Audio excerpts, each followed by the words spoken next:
विद्यार्थी मित्रो, गेल्या तासामध्ये आपण शिवपूर्वकालीन भारत या प्रकरणामध्ये काय काय बघितलं होतं बघा की शिवपूर्वकालीन भारतातील विविध जे काही राज्यसत्ता आहेत त्या राज्यसत्तांचं विषयीची माहिती आपण बघितलेलं होतं. उदाहरणामध्ये पाल, गुजर, प्रतिहार, राजपूत घराणे, गढवाल घराणे, परमार घराणे, त्याचबरोबर होयसळ, चोळ, राष्ट्रकूट, यादव, सिलाहा या राजघराण्यांच्या विषयीची माहिती आपण पाहिलेली होती. त्याचबरोबर वायव्येकडील आक्रमणे, उत्तरेकडील सुलतानशाही आणि प्रामुख्याने विजयनगरचं राज्य आणि कृष्णदेवरायाची कामगिरी याविषयीची माहिती गेल्या तासामध्ये आपण बघितलेलं होतं. या तासामध्ये आपण बहमनी राज्य यामध्ये महत्त्वाचं म्हणजे त्यामध्ये एक मोहम्मद गवाने कोणत्या सुधारणा केल्या याविषयीची माहिती आपण या ठिकाणी बघायचं. आणि त्याचबरोबर यामध्ये बहमनी राज्याची कोणती शक्ती पडली उदाहरणामध्ये सांगायचं म्हटलं तर वराडची इमादशाही, त्याचबरोबर बिदरची बदिलशाही, विजापूरची आदिलशाही आणि अहमदनगरची निजामशाही आणि गोहळकोंड्याची कुतुबशाही अशी शक्ले या बहमनी राज्याची पडली याविषयीची माहिती आपण पाहायची आहे. त्याचबरोबर मुघल सत्ता यामध्ये प्रामुख्याने एक बाबर, सम्राट अशोक, महाराणा प्रताप, चांद बेबी, राणी दुर्गावती, औरंगजेब यासारख्या राज्यांच्या विषयीची इत्थंभूत माहिती आपण या तासामध्ये पाहणार आहोत. पुढचा मुद्दा पहा, मुघल सत्ता. विद्यार्थी मित्रो बघा, इसवी सन 526मध्ये या ठिकाणी दिल्ली येथील सुलतानशाही संपुष्टामध्ये आली आणि इसवी सन 526मध्ये मुघल सत्तेची स्थापना बाबर यांनी केली. म्हणून बाबर हा मुघल सत्तेचा संस्थापक होय. बघा, मुघल सत्तेची स्थापना केव्हा झाली? इसवी सन 1526मध्ये झाली. कुठं झाली? तर दिल्ली या ठिकाणी झाली. कुणी केली? बाबर यांनी या सत्तेची स्थापना केली. तर तो मध्य आशियातील म्हणजे सध्याचं जे उझबेकिस्तानमध्ये असलेल्या उझबेकिस्तान येथे असलेल्या फरगाना राज्याचा तो राजा होता. त्यानं भारतामध्ये असलेली संपत्ती बाबतीचं माहिती त्याने ऐकलेली होती. म्हणून त्याने भारतावरती स्वारी करण्याची योजना आखली. त्यावेळी दिल्लीमध्ये इब्राहिम लोदी हा सुलतान राज्यकारभार करत होता. सुलतानशाहीतील पंजाबच्या प्रदेशामध्ये दौलतखान लोदी हा प्रमुख अधिकारी होता. इब्राहिम लोदी आणि दौलतखान लोदी यांच्यामध्ये संघर्ष निर्माण झालेला होता आणि याचा फायदा घेऊन दौलतखानाने भारतावरती आक्रमण करण्यासाठी बाबराला निमंत्रित केलं. ही संधी साधून बाबराने भारतावरती आक्रमण केलं आणि बाबराच्या आक्रमणास प्रतिकार करण्यासाठी इब्राहिम लोदी सैन्य घेऊन निघाला. आणि ही घटना आहे 21 एप्रिल 1526 या दिवशी. पानिपत या ठिकाणी बाबरांच्या बरोबर लढाई झाली.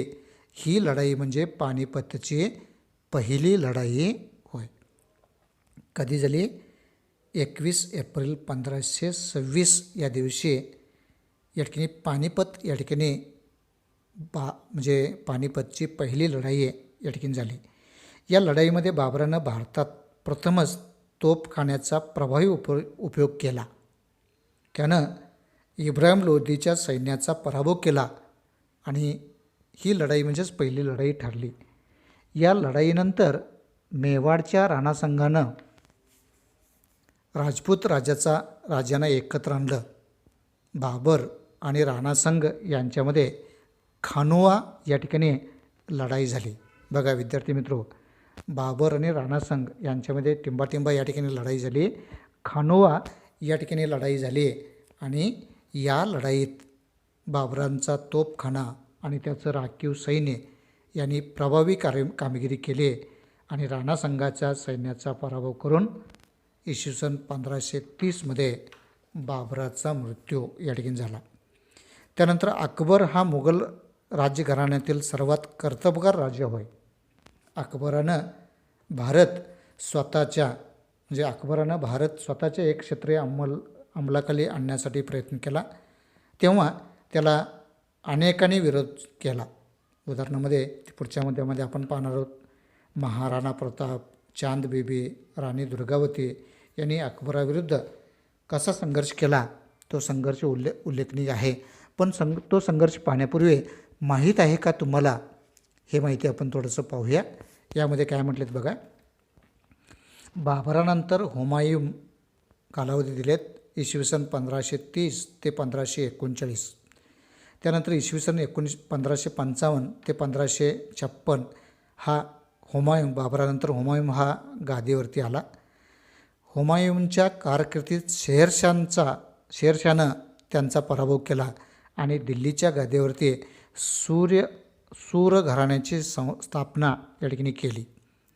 हुमायूननंतर अकबर यानं 1556 ते 1605 गादीवरती आला.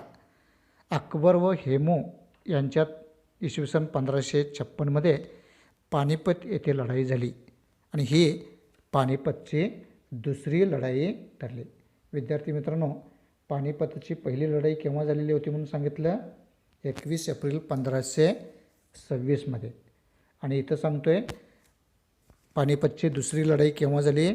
1556 ही पानिपतची दुसरी लढाई संपूर्ण भारत आपल्या एकछत्री अंमलाखाली आणण्याची महत्त्वाकांक्षा यांची होती आणि त्यामुळं अकबरानंतर जहांगीर 1605 ते 1628 हा सम्राट झाला. त्यांच्यात कारकिर्दीमध्ये त्यांची पत्नी नूरजहाँ हिने उत्तम कामगिरी बजावली. जहांगीरीनंतर त्या ठिकाणी शहाजहान यानं इसवी सन 1628 ते 1658 सम्राट झाला आणि शहाजहाननंतर औरंगजेब 1658 ते इसवी सन 1707 हा दीर्घकाळ सम्राट म्हणून या ठिकाणी झाला आणि त्यांच्या मृत्यूनंतर मुघल साम्राज्य ऱ्हास झालेलं आहे किंवा मुघल साम्राज्य हे खिळखिले झालेले दिसून येते. तर एकंदरीत मुघल घराण्यातील सर्वात कर्तबगार राजा म्हणजे अकबर, त्याने स्वतःच्या एकछत्री अंमलाखाली आणण्यासाठी प्रयत्न केला.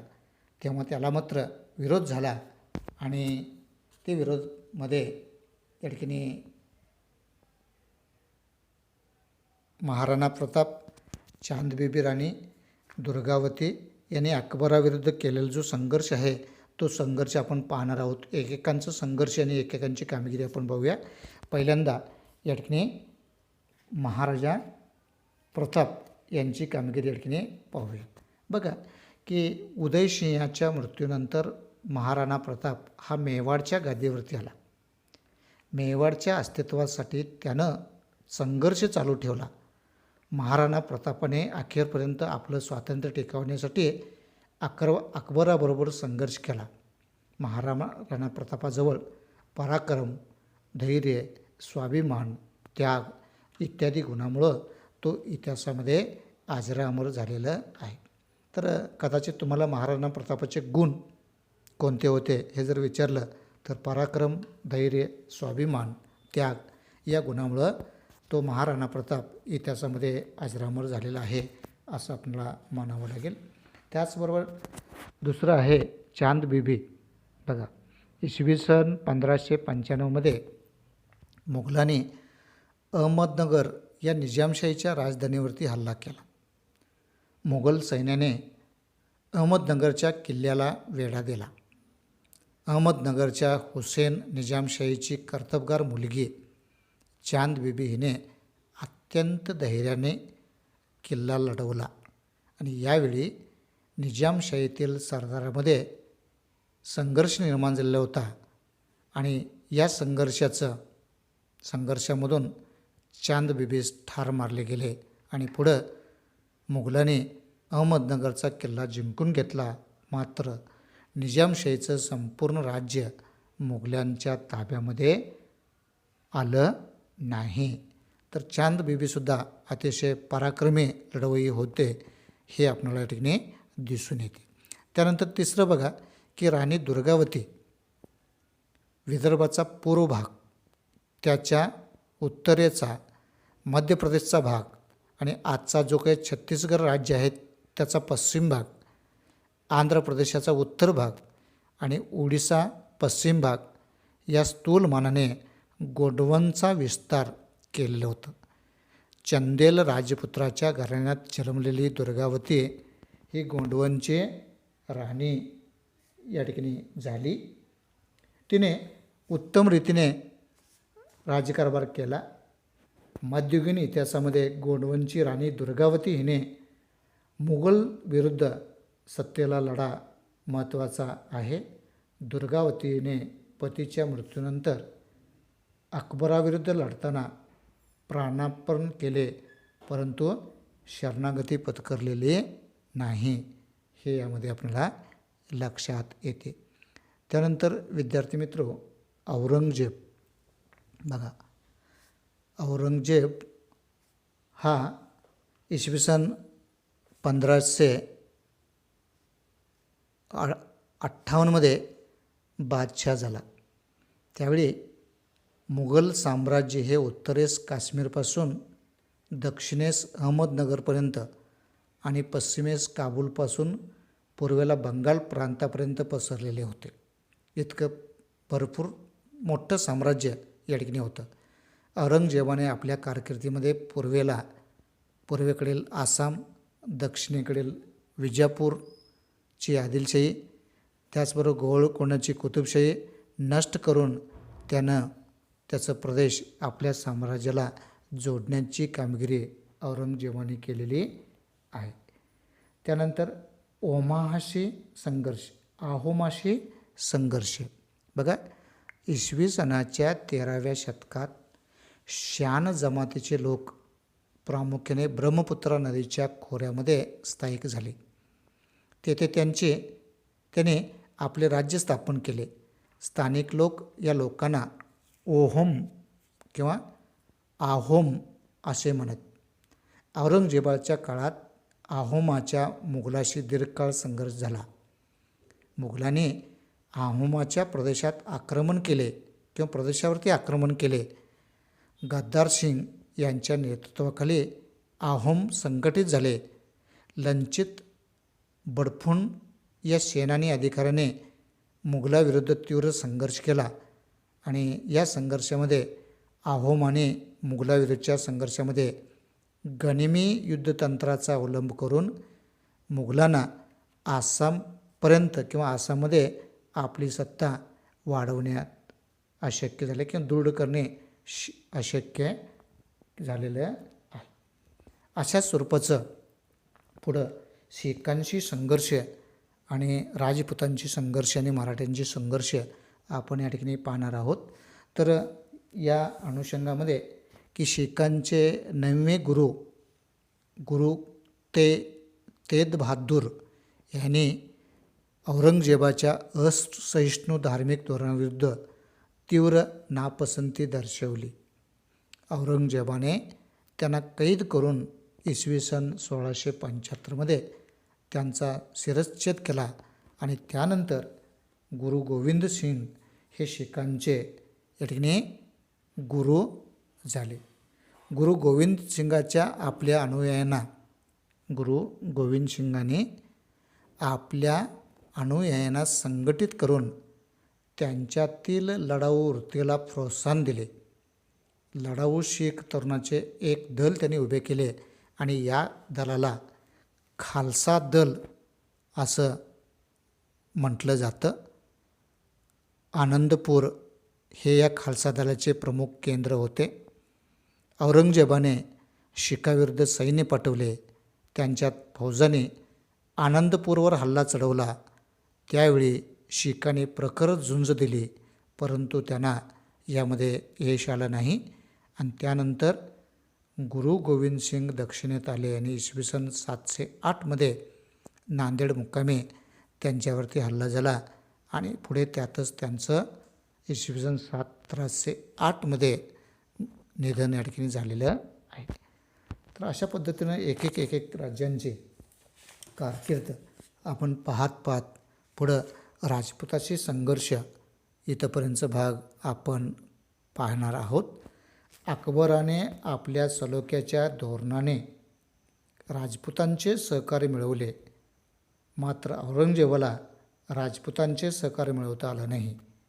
मारवाडचा राजा जशवंत सिंग यांच्या मृत्यूनंतर यांचे राज्य औरंगजेबाने मुघल साम्राज्यास या ठिकाणी जोडून घेतले. दुर्गादास राठोर याने जसवंत सिंगाच्या अल्पवयीन मुलगा अजित सिंग याला मारवाडच्या गादीवरती बसवले. दुर्गादास राठोडने मुघलाविरुद्ध मोठा संघर्ष केला, पण दुर्गादासाचा हा प्रतिकार मोडून काढण्यासाठी औरंगजेबाचे राजपुत्र अकबर याला मारवाडमध्ये पाठवलं. राजपुत्र अकबर हा स्वतः राजपुतांना जाऊन मिळाला आणि त्याने औरंगजेबाच्या विरुद्ध बंड पुकारले आणि या बंडात महाराष्ट्रातील मराठ्यांचाही मदत घेण्याचा प्रयत्न झाला. पण दुर्गादास राठोड याने मारवाडच्या अस्तित्वासाठी मुघलाविरुद्धचा हा संघर्ष निरंतर चालू ठेवलेला होता हे यामधून दिसतं. आणि शेवटी मराठ्यांचा संघर्ष यामध्ये महाराष्ट्रामध्ये शिवाजी महाराजांच्या नेतृत्वाखाली स्वराज्याची स्थापना झाली. त्यांना स्वराज्य स्थापन करण्याचा या प्रयत्नामध्ये इतर शत्रूबरोबर मुघलांशी संघर्ष करावा लागला. त्यांच्या मृत्यूनंतर संपूर्ण भारत जिंकून घेण्याच्या हेतूने औरंगजेब दख्खनमध्ये आले, परंतु मराठ्याने औरंगजेबाशी तीव्र संघर्ष केला, आपल्या स्वातंत्र्याचे रक्षण केले. या सर्व संघर्षाची माहिती आपण पुढच्या पाठामध्ये या ठिकाणी घेणार आहोत. तर अशा पद्धतीनं या भागामध्ये आपण प्रामुख्याने विजयनगरचं साम्राज्य, बहमनी राज्य आपण बघितलं, ते म्हणजे मुघल सत्ता बघितली. त्यामध्ये बाबरांचं कार्य बघितलं, सम्राट अशोक, महाराणा प्रताप, चांद बीबी, राणी दुर्गावती, औरंगजेब आणि ओहामाचा संघर्ष, शीखांचा संघर्ष, मराठ्यांचा संघर्ष इथंपर्यंतची माहिती आपण बघितलेली आहे. राहिलेल्या वेळेमध्ये आपण पाठाखालचे जे काही स्वाध्याय आहे ते स्वाध्याय पाहणार आहोत. प्रश्न पहिला, नावे सांगा. 1. गोंडवनची राणी. 2. उदयसिंगाचा पुत्र. 3. मुघल सत्तेचा संस्थापक. 4. बहमनी राज्याचा पहिला सुलतान. 5. गुरु गोविंद सिंग यांनी स्थापन केलेले दल. उत्तर पहा. गोंडवनची राणी राणी दुर्गावती. दुसरं, उदयसिंहाचा पुत्र महाराणा प्रताप. तिसरं, मुघल सत्तेचा संस्थापक बाबर. चौथं, बहमनी राज्याचा पहिला सुलतान हसन गंगू. 5वं, गुरु गोविंद सिंग यांनी स्थापन केलेले दल. उत्तर, खालसा दल.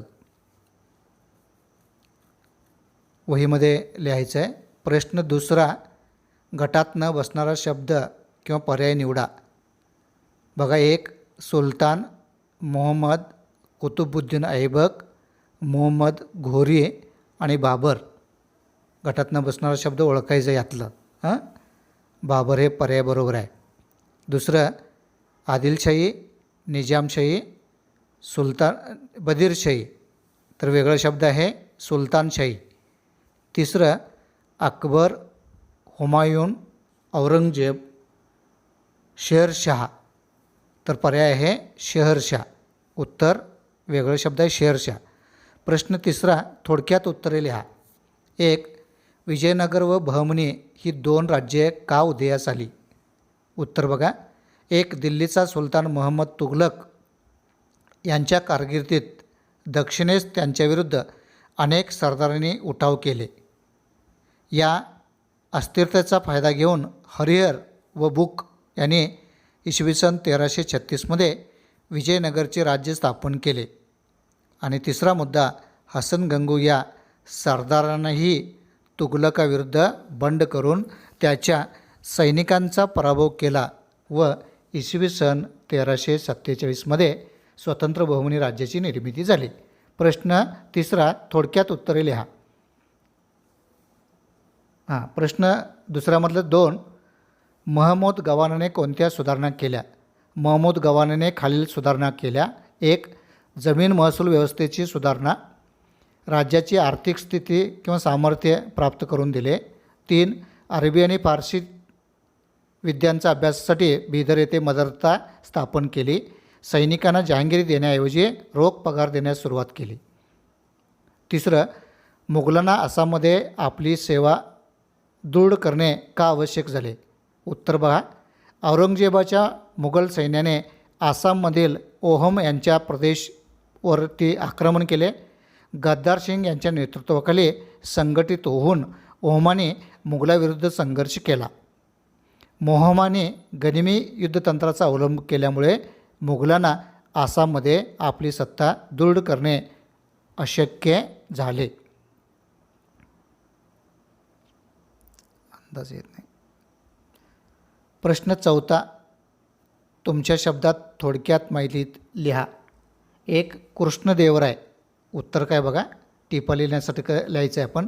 1. इसवी सन 509मध्ये विजयनगरच्या गादीवरती आलेला कृष्णदेवराय याने विजयवाडा व राज्य महेंद्री हे प्रदेश जिंकून राज्याचा विस्तार वाढवला. 2. बहमनी सुलतान महमूद शाह यांच्या नेतृत्वाखाली सुलतानाच्या सैन्याचा पराभव केला. 3.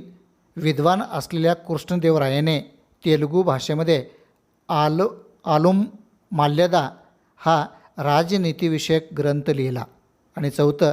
त्यांच्या काळातच विजयनगरमधील प्रसिद्ध हजार राम मंदिर आणि विठ्ठल मंदिर यांचे बांधकाम झाले. प्रश्न 4, त्यामध्ये दुसरा, चांद बीबी. उत्तर पहा. चांद बीबी ही अहमदनगरच्या हुसेन निजामशाहींची कर्तबगार मुलगी. इसवी सन 1595मध्ये अकबराच्या मुघल सैन्याने निजामशाहीवरती आक्रमण करून अहमदनगरच्या किल्ल्याला वेढा घातला. तेव्हा चांद बीबीने या आक्रमणाला धैर्याने तोंड देऊन किल्ला लढवला. परंतु निजामशाहीतील सरदारामध्ये फूट पडून फुटीरतेमुळे. प्रश्न 3, त्यातलं, राणी दुर्गादेवी. चंदेल राजपुत्रांच्या राजघराण्यातील दुर्गावती गोंडवनची राणी होती. तिने उत्तम रीतीने राज्यकारभार केला. तिने मुघलाविरुद्ध दीर्घकाळ लढा दिला. पतीच्या मृत्यूनंतर तिने शरण न जाता अकबराशी लढा दिला. या लढाईत तिचा मृत्यू झाला. तिच्या शौर्यामुळे. प्रश्न 5, सकारण लिहा. 1. बहमनी राज्याची 5 शकले झाली. उत्तर, बहमनी राज्याचा वजीर महमूद गवान यांच्या मृत्यूनंतर बहमनी सरदारामध्ये आपापसातील गटबाजी वाढीस लागली. याच काळात विजयनगरचे राज्य व बहमनी राज्य यांच्यात चालू असलेल्या संघर्षामुळे हे राज्य कमकुवत झाले. याचा फायदा घेऊन विविध प्रांतातील अधिकारी स्वतंत्र वृत्तीने वागू लागले. बहमनी राज्यामध्ये राज्यकर्ते या अधिकाऱ्यावरती नियंत्रण न ठेवू शकल्यामुळे पुढे बहमनी राज्याची 5 शकले या ठिकाणी झाली. प्रश्न 2, राणासंघाच्या सैन्याचा पराभव झाला. उत्तर पहा. राजपूत राजांना एकत्र आणून राणासंघाने बाबरशी खानोआ येथे लढाई केली. परंतु बाबराच्या तोफखान्यापुढे त्याचा टिकाव लागला नाही. बाबराच्या राखीव सैन्याने केलेल्या प्रभावी कामगिरीमुळे राणासंघाच्या सैन्याचा पराभव झाला. एवढंच.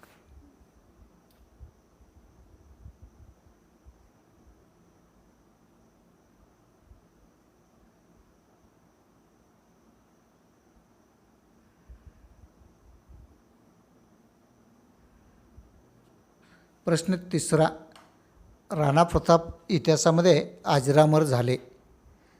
उत्तर पहा. संपूर्ण भारत आपल्या एकछत्री अंमलाखाली आणण्याचा अकबराचा उद्देश होता. राणा प्रतापाने त्याला विरोध करून मेवाडच्या अस्तित्वासाठी अकबराशी संघर्ष चालू ठेवला. त्याचा पराक्रम, शौर्य, स्वाभिमान आणि स्वातंत्र्यप्रेमी वृत्ती तसेच राज्यासाठी त्याने केलेला त्याग या गुणामुळे राणा प्रताप इतिहासामध्ये अजरामर झाला. बघा, औरंगजेबाने गुरु बहादूर यांना कैद केलं. बघा उत्तर, वर्चस्ववादी धोरणातून औरंगजेबाने आपल्या साम्राज्याचा विस्तार केला. त्याचे धार्मिक धोरणसुद्धा असहिष्णू होते. या असहिष्णू धार्मिक धोरणाविरुद्ध शिखाचे नवे गुरु गेदबहादूर याने तीव्र नापसंती दर्शवली. त्यामुळे औरंगजेबाने त्यांना कैद करून पुढे त्यांचा शिरच्छेद केला. प्रश्न पहा, राजपुतांनी मुघलाविरुद्ध संघर्ष केला. उत्तर पहा, अकबराप्रमाणे सलोख्याचे धोरण नसल्यामुळे औरंगजेबाला राजपुताचे सहकार्य मिळवता आले नाही. मारवाडच्या राणा जसवंतसिंग यांच्या मृत्यूनंतर औरंगजेबाने त्यांचे राज्य मुघल साम्राज्याला जोडून घेतले. दुर्गादास राठोर याने जसवंतसिंगाचा मुलगा अजितसिंग याला मारवाडच्या गादीवरती बसवून हे राज्य स्वतंत्र करण्यासाठी मुघलाविरुद्ध दीर्घकालीन संघर्ष केला. प्रश्न 6वा, पुढील कालरेषा पूर्ण करा. विद्यार्थी मित्रो, एक कालावधी आणि माहिती दिलेत, राहिलेलं आपण भरायचं. त्यामध्ये एक बघा, इसवी सन 1336 खाली पहा विजयनगर राज्याची स्थापना झाली. तसं दुसरं सांगायचं आहे तुम्ही, बहमनी राज्याची स्थापना केव्हा झाली. उत्तर आहे बघा, इसवी सन 1347. आपण इथं लिहायचं आहे 1347. त्यानंतर पुढं दिलेत इसवी सन 509 यामध्ये काय झाले ते लिहायचं आहे. इसवी सन 1509 यामध्ये काय झाले ते लिहायचं आहे. उदाहरणामध्ये कृष्णदेवराय विजयनगरचा राजा झाला. याचं उत्तर काय आहे, कृष्णदेवराय विजयनगरचा राजा झाला. त्यानंतर पुढचा, मुघल सत्तेची स्थापना केव्हा झाली ते वरती लिहायचं आहे. इसवी सन 1526 मुघल सत्तेची स्थापना झाली.